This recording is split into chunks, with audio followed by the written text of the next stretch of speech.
ministro de Salud de la ciudad de Buenos Aires, el doctor Fernández Quiroz. ¿Cómo le va, doctor? Buenas noches, Gustavo. ¿Cómo anda?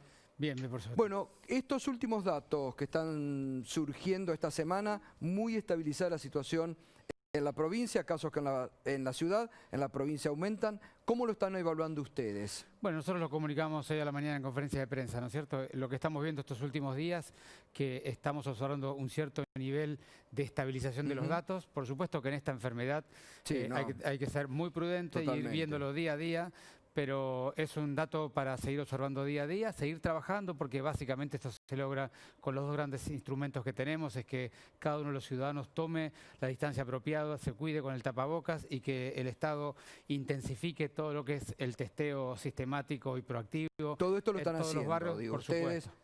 Y también el testeo serológico que hacemos permanentemente en el equipo de salud y en los geriátricos. Yo quisiera remarcar un poquito ese aspecto porque se habla poco, pero nosotros hemos hecho ya al día de hoy 60.000 test serológicos sobre el equipo de salud y los trabajadores de los geriátricos.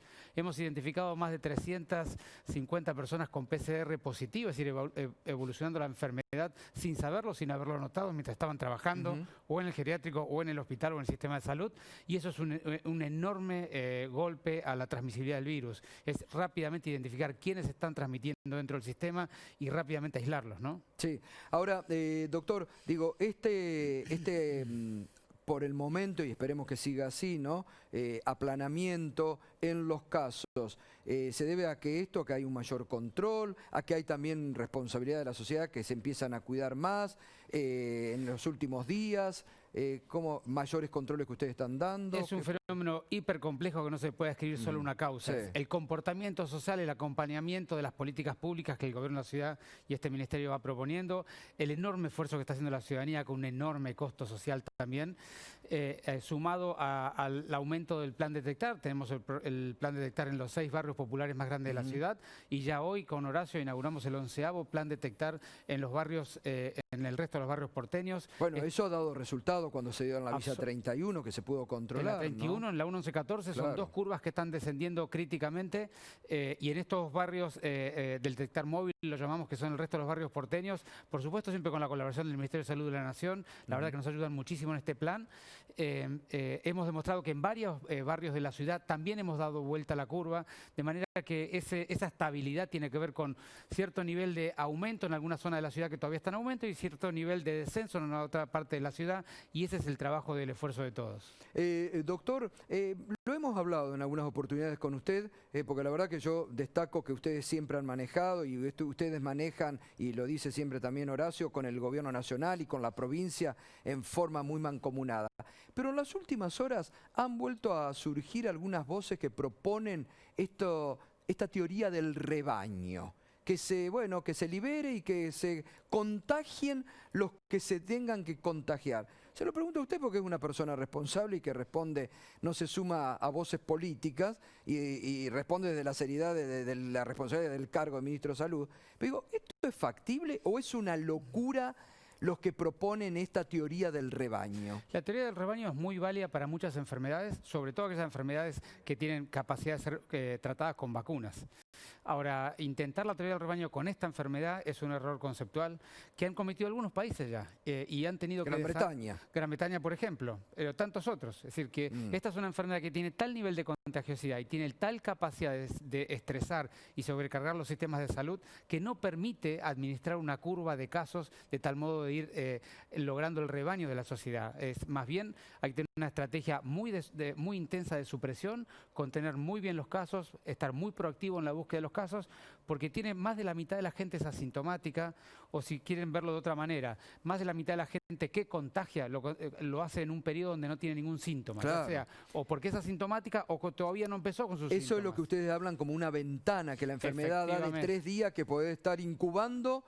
No tenés ningún síntoma, andás caminando, pero estás propagando el virus ya. Exactamente, por eso es que es tan importante ser muy prudente con esta enfermedad. Esta es una enfermedad que apenas llevamos 6 meses aprendiéndola, pero ya tenemos algunas cosas muy claras. Y es una enfermedad que no se puede liberar a la evolución natural en la sociedad porque genera mucho daño. Claro. Y al día de hoy no conozco ningún país que defienda esa teoría de manera de política pública. Sí hay países que son un poco menos restrictivos, como el caso de Brasil. Bueno, pero mire lo que está pasando en Brasil. Bueno, por eso luego están los resultados. Mire Estados Unidos. unidos. Claro, pero ningún gobierno ni siquiera defiende la teoría del rebaño como política pública. De hecho, ocurre más liberalmente, digamos, en la circulación ciudadana o menos. Cada país tiene resultados diferentes. Hay países que no han obligado las cuarentenas y han tenido buen resultado, como en el sudeste asiático, con una cultura diferente a la nuestra, con un comportamiento social diferente.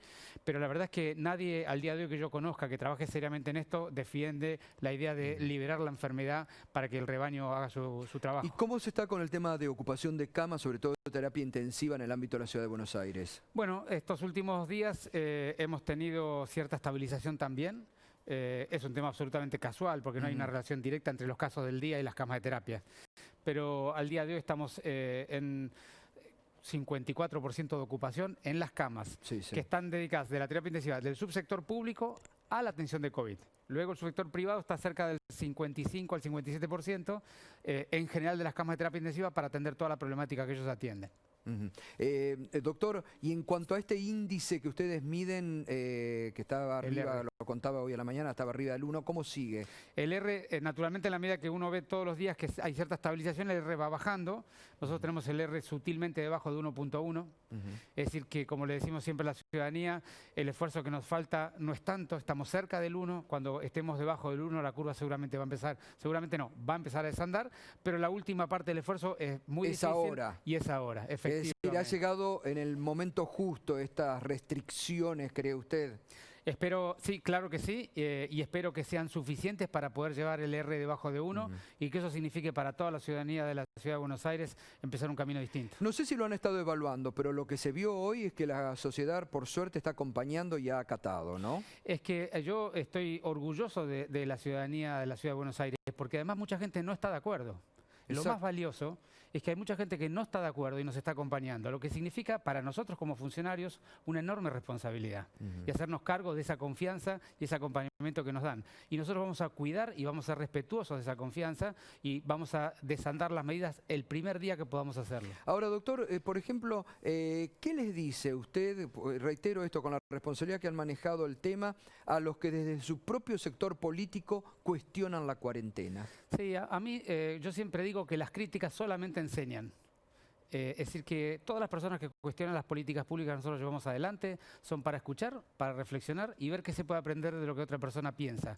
Porque en términos de política pública, las políticas son para 3 millones de personas de un escenario, de una sociedad muy diversa con múltiples miradas. Y uno como funcionario tiene que encontrar una propuesta que resuma esas miradas y que naturalmente va a tener gente que esté de acuerdo o no. Pero yo vuelvo a repetir, a pesar de que hay mucha gente que no está de acuerdo, la verdad que la gente confía en este gobierno, confía en este ministerio y nos está acompañando de una manera impresionante y yo le agradezco esa confianza y va a ser retribuida con la mayor responsabilidad de trabajo de todos nosotros. Un consejo que puedo dejar esta noche y cuando comienza esta cuarentena, sabiendo que hay mucha gente que está cansada, que está agotada, pero que hay que hacerlo. Así es un momento muy duro, hay mucha gente que tiene dificultades para pagar las cuentas, para mantener el trabajo, para mantener el pequeño negocio que tenía, hay mucha gente con problemas, hay mucha gente con problemas de la salud mental, tenemos que ser muy respetuosos de todos, acompañémonos, cuidémonos mutuamente, pensemos en el otro, tratemos de no tener posiciones determinantes que no dejen lugar a nadie más y acompañémonos en este camino